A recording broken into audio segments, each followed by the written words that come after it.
That was pathetic. Hi, welcome back to the Nerd Shelves. I'm Judy. And I'm Michael. Happy New Year! It's 2022! So many more games and videos to come. Yes. So excited. So exciting. But now that it's a new year, Yes. we want to share with you our top 10 most played board games of 2021. Yes. So in July, we posted our top 5 most played games of the first half of 2021. Yes. So this is the whole 12 months, including that first half. Yeah. So you can check out that list. Well, I'll put the link below, and you can see what's stayed on our list and Yes. what has been outplayed and didn't make our list. Yeah, 6 months has been, Yeah. long enough to add Yeah. on more and That's right. call some games. Absolutely. So let's just jump right in. Yes. Here is our top 10 most played games of 2021, starting with number 10.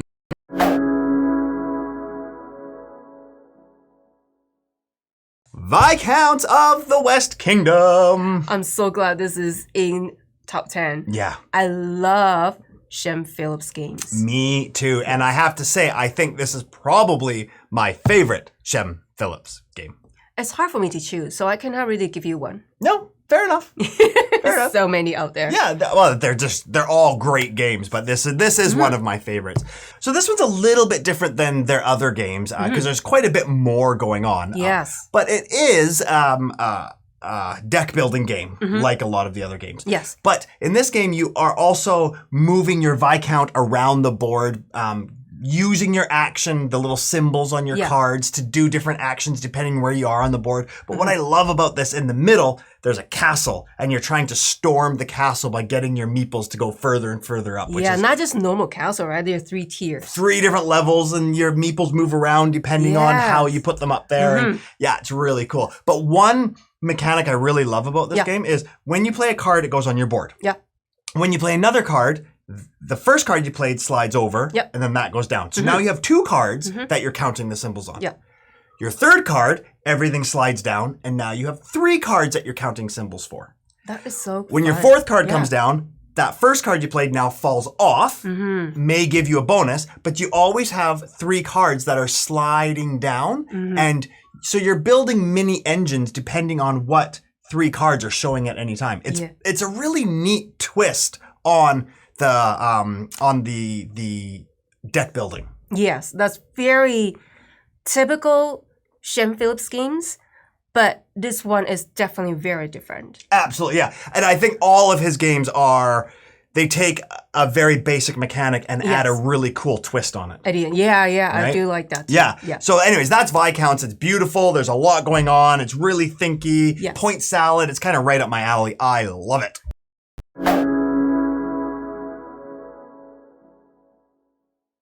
Number 9. Number 9! This one is beautiful. Beautiful.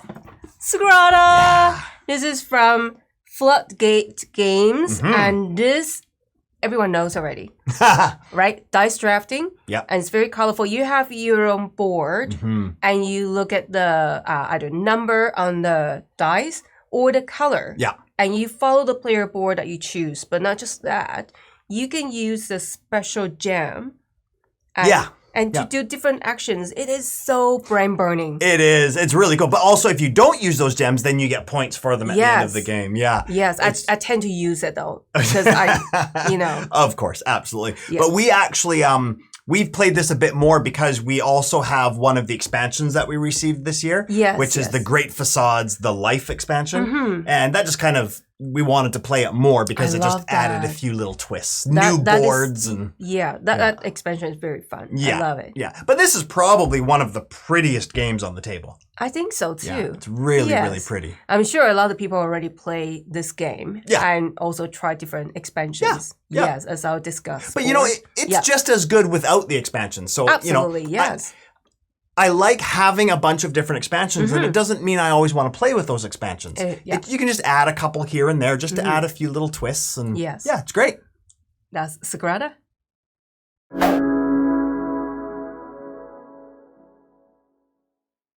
Okay, our 8th most played game of 2021 also was because of some expansions we got. But it is Tiny Towns. Tiny Towns. Yeah, what a great I was going to say little game, but what a great tiny game. Get Tiny Towns.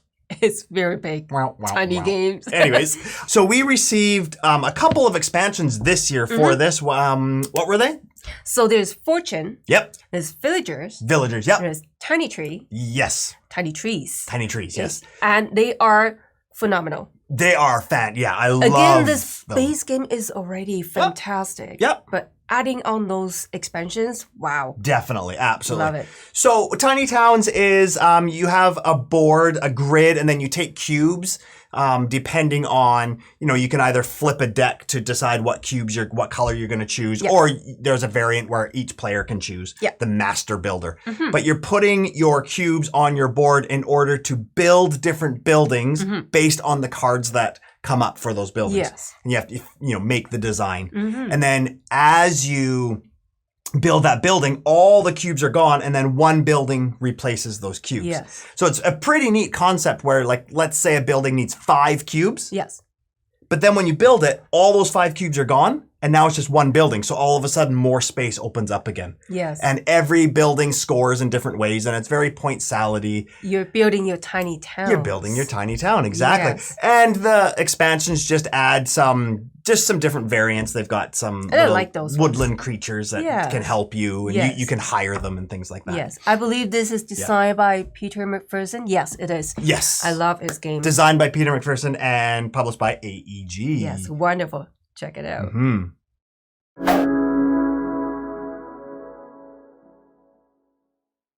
Coming back, number 7. Our 7th most played game of 2021 is The Quacks of Quedlinburg. Of course, another game with some great expansions. Yes, I love this game. This is one of your favorite games of all time, isn't it? Of all time. Absolutely, top 3. Yeah. So it's designed by Wolfgang Warsch. Again, another amazing designer. Yeah. And it's published by North Star Games. Yes. So Quacks of Quedlinburg, you are brewing potions, you're drawing From your bag. tokens from the bag. Yeah. And you try not to explode your pots, which I think I would love this game as much as you if I wasn't so bad at drawing tokens out of a bag. I just happen to be a little bit better than you are. But if I play someone else, I might lose too. Just horrible. This is so fun. Yeah. We have many viewers watching our playthrough, and we all have so much laughter, and it's amazing. Yeah. That's the thing about this game is, yes, so fun. So I know some people have given it a little bit of criticism because they say, there's too much luck involved. And yeah, it is. It's a luck-based game. It's a push your luck game. There are ways to mitigate that luck, for sure. Yes. But that's not the point. The point of this game is that it's fun. We're always laughing. We're always having a good time. It doesn't matter who wins or loses in this game. No, you don't care anymore because you're having fun. Exactly. I just love it when you're drawing and you're looking at your board and then you can hear the other people around the table go, oh no! And everyone's screaming and it's fun. It is really fun. Yeah. And those recipe books come with it. You can Yes. switch it. So every time you play differently. Absolutely. I think that is pretty good. I think one of the reasons why this is so high on our most played list is because we also love playing this with our kids. Yes, family friendly, that's for sure. Yeah. And I also introduced this game to non-player. Yep, non-gamers. Non-gamer, sorry. I think this is a good introduction for non-gamers to go into the board game world. Absolutely. Yes, and then when you turn around, they will buy 5 more games. There you go. Perfect. That's All right. The Quacks of Quedlinburg. Yes.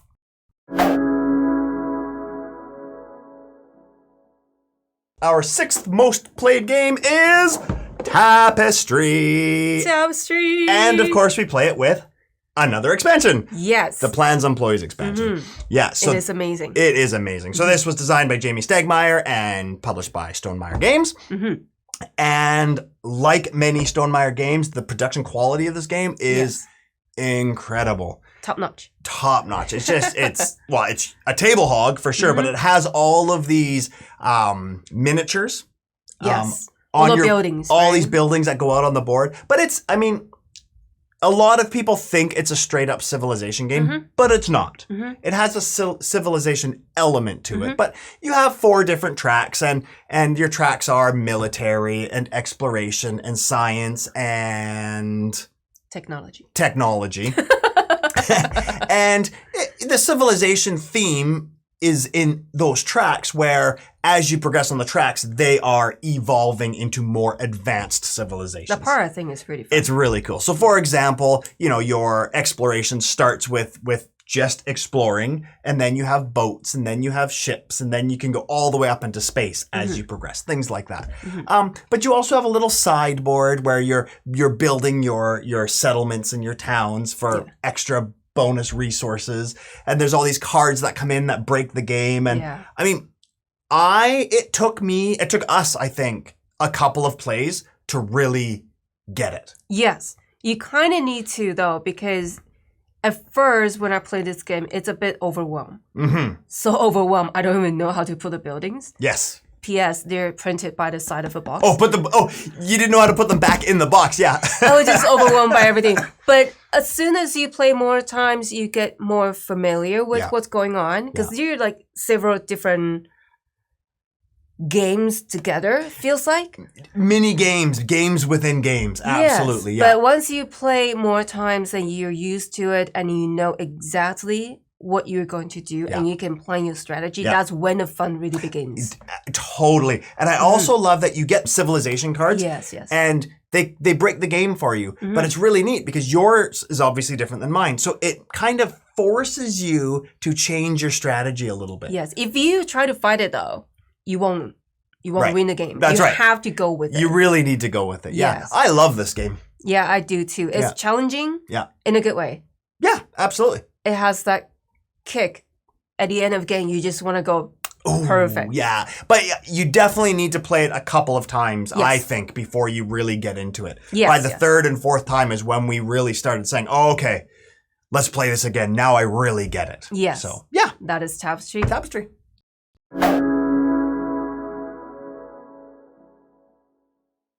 Let's get to the business. The beesness.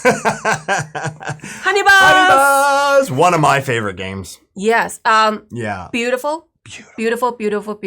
Yeah. Designed by Paul Solomon. Paul Solomon is amazing. Yeah. This is published by Elf Creek Games. Yes. This is worker placement. Yep. With bee, obviously. Wouldn't it be a bee placement? Bee placement. A worker bee placement? Bee worker. Actually, they are called bee poles. Yes. Instead of meeples. Bee poles, there you go. I thought that was so darn cute. Very cute, yeah. So I love this game because when you're not just going to forage to get the honey, you're also bringing it back. Yeah. To form different kind of honey. There are 4 different types. And after that, you also bring it to the market to sell it. I love the market. And the market where the value go up and down is another mechanism that you have to really think about. I love it. That is so cool. Because as you go to the market and you start selling your honey, those prices start coming down. But you can also use your honey for the Queen's Quest. So you need to know when you want to use your honey for where you want to use it. It's really cool. But what I love about this game is that when you put your your beeples down, you collect the hive pieces, the tiles, to create your hive. They all have action symbols on them. Yes. You don't get the actions when you place them. You have to complete a whole cell. Yeah. And then everything around it, then all of those actions kick in at the same time. Yes. It's kind of different than most games that we see. It's not just place a worker, get an action. No, you are creating your hive, and then how you create your hive is how you get your actions. It's very well designed. It is so well designed. It's so thinky. It's so beautiful. Yes. It's even the honey are like these little rubbery honey. They're very pretty. Gorgeous. I love this game. And there is an expansion coming out. There was mini expansion, but now the main expansion, full flavor, is coming out this year. Yeah. Check it out. Yes.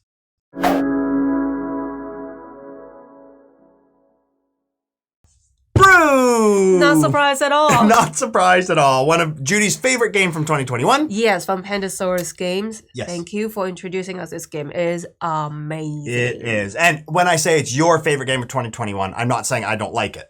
It's really high up on my list too. Yes. Absolutely. It's one of my top games from 2021. It's so fun. Yeah, it's great. And we also received the mini expansion, the companion creatures. Yes. Just a couple of extra cards that came with it. Which, But they're so cute.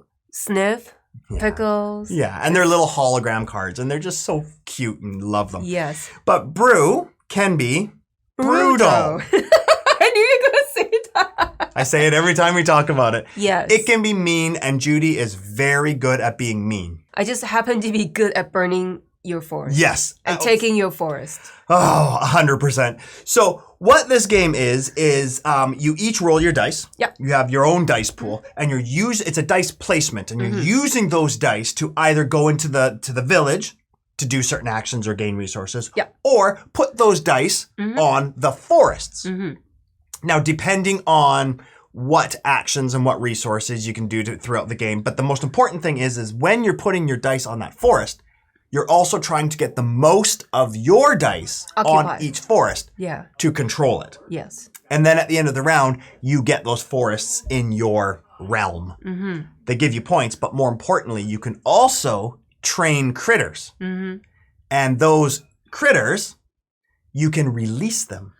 But they can only go to their specific forest, their summer, winters, their habitats, exactly. Yes. Release them. You release them. So that's one thing I love about this game is in the theme, you're training the creatures, but you're releasing them. It's all very friendly, even though the interaction can be mean and brutal, but the game itself is you're very friendly to these creatures, and it's... I would release yours too if I can just adopt them. Sure, I'm sure you would. After I take your forest. I'm sure you would. Yeah. But, I mean, the art is beautiful. It's very unique. Yes. Each player character has its own ability, which kind of breaks the game a little bit for you. Yes, that was really powerful. Yeah, it's just a great game. Yes, love it. Brew.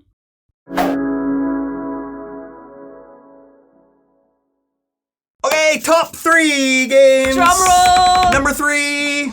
Fort. Yay! This, we waited for so long. We did. In fact, the first time we played it, I wanted it so bad, and we couldn't find it anywhere. Sold out, It was sold out everywhere. Yeah. So we actually borrowed it from our local board game cafe, Interactivity Board Game Cafe. Thank you, Bill. Thank you, Bill. And they lent us the game so we could play, and we did a live playthrough. But later we bought it with the expansion, which is so fun. Yeah, the Cats and Dogs expansion. Yes. Yeah. So this is from Leader Games. Yes. And in this game, it's a deck builder game. Yeah. So, like our childhood, we have friends comes and goes, and we play forts, build treehouse, and all that. So we have different characters in the game, and they're so cute. They're also cute. They have different power. They do different things, and you pick them and do games together.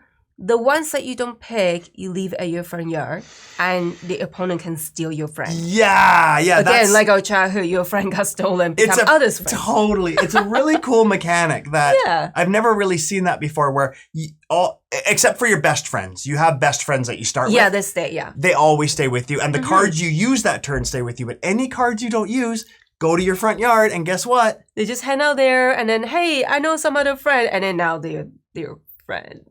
Hey, they peek over the fence. Hey, come play in our yard instead. Yeah, it's pretty cute. Yeah, I love how throughout the games there are those wooden tokens. They're pizza and toys. Yeah, it's so cute. That's the currency in the game. Yeah. Yes, I love it. And the symbols are like glue and skateboards and like all these things. It's really cute, but it's also really good. Yeah, it's a great game. I want to say it's very thematic.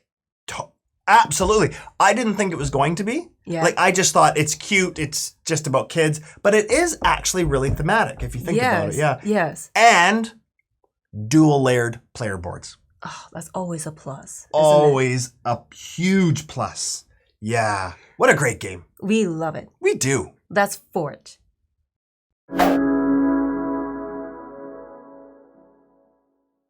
Our second most played game in 2021 is... Guess. Take a guess. What is it? I'm actually surprised by this. Yes. Because we received this game much later in 2021. This isn't a game we've had all year. But that's why we don't do our top 10 until January. That's true. Because we are still playing. That's true. Till the very end of December. That's of true. 2021. Ready? Yes. Cascadia. Oh my God! Oh, what a game. Cascadia, designed by Randy Flynn, and it was published by Flat Out Games and AEG. And I just want to say, the team Yes. at Flat Out Games, incredible. And the team of publisher AEG, incredible. Incredible. Yeah, all of them. So anyways, this is Cascadia, and what a game. What a game. Yeah, it's thinky, Mm-hmm. it's beautiful, it's also relaxing, Yes. if And- that makes sense. It does, absolutely. Yeah. And the art is Oh, beautiful. it's so beautiful. So Cascadia, the theme is the west coast of North America, Yes. which is where we live, Cascadia. right? I mean, we live in Canada, Mm-hmm. but it's basically from the Pacific Northwest of the US up into Canada. Mm-hmm. So it has all the landscapes of what you would see in this region. So it has mountains and forests and oceans. And then all the animals you would see as well. And so it has bears and elk and hawks and salmon and foxes and things like that. Yeah. But what you're doing is it's a tile laying game and you're creating your terrain with all of the different landscape tiles. Yeah. But what I love about this is that there's no restriction. No. You can put your tiles anywhere you want, You end up building different shapes. different shapes. Yes. And they don't even have to match. I mean, you want your landscapes to match because you score your biggest landscape of each terrain, Yes. but they don't have to. And then each tile that you place has a couple of different animals on it. And then you place those animal tokens on the right tiles. And then the cards that you draw tell you how each animal scores. Yes. For example, maybe the salmon will score just by how long one run of salmon is, right? It's a salmon run. A string of 5 connecting Yeah. somehow. Yeah. That's right. Hawks might score by their distance apart from each other, which is pretty thematic. Yes. Bears might score by having 3 bears together, Yes. right? And just things like that. But there's also a family variant as well, so you don't have to love have that. so much of the complexity. Yes. But it's just, I mean, I would get this to the table anytime anybody asks. I'm sure, Yes. yep, done. I'll play it right now. Absolutely. I love it. We play this with our kids several times. This is definitely family friendly Yeah. and non-gamer friendly, I want to Yep, say. absolutely. Especially with the family variant. I'm very proud to say our kids beat me so Oh. many times. I'm proud to say that. Yeah. And I just recently discovered how they beat me. Okay. Because I'm too focused on to complete those cards and to put the animal at the right spot. Yeah. But the score pad is so amazing. They show you how you score by, the cards that you draw of how you score. But then you score by terrain. Yes. And our kids score so much Yeah. by the big areas Yeah. connect together. And that's how Yeah. they beat me at the end. Well, because when you score for the terrain, so what you do is you take your largest connected area of each landscape Yes. and each one scores. But also at the table, for example, mountains, whoever had the largest mountain area Yes. gets bonus points. Yes. And so our kids really focused on those specifically Yes. and do very well. Yeah, not just the animal cards. Yeah. They do really well on those, Yeah. which I often forgot. Yeah, So it came back just a couple points, but still they just beat me. enough. Absolutely. Yeah. That was awesome. Yeah. So anyway, so that's Cascadia. Cascadia. Check it out.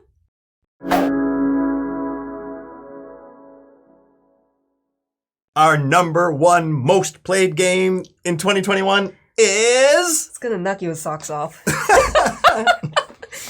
Project L. Project L. Yeah, it's from Boardcubator Games, and I think one of the reasons why it's our most played is because it's another one that we play with the whole family. Yes, it's family friendly games. Yeah. We love it. This is Yeah. Tetris tile lane. As you can see, the L is that tile shape. Yeah. There's also like straight and a cube, many shapes. So what you're doing is there are several cards they will show on the table and they're different shapes. You just need to complete that with a limit number of actions.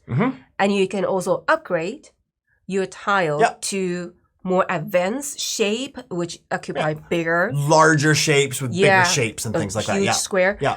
And then you can collect those cards that you accomplish. Yeah. And then at the end, you score the points. It's that simple. That simple. But it's really nice because all of the cards are dual layered Yes. boards, which I love. And the Tetris tile pieces, they fit right into those dual layer boards, so nothing gets shifted around. Not at all, yes.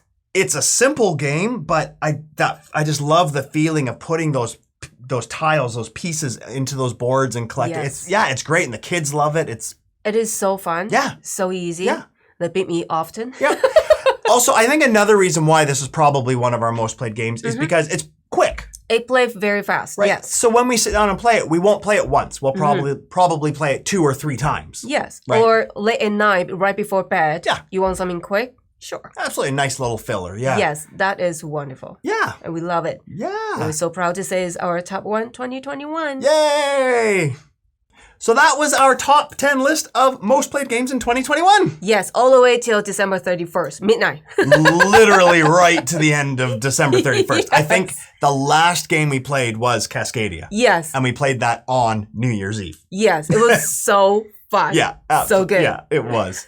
Awesome. So there it is, everybody. I hope you enjoyed the video. If you haven't done so already, please hit that subscribe button below. And share with us of your top 10 in 2021, either most played or games from 2021.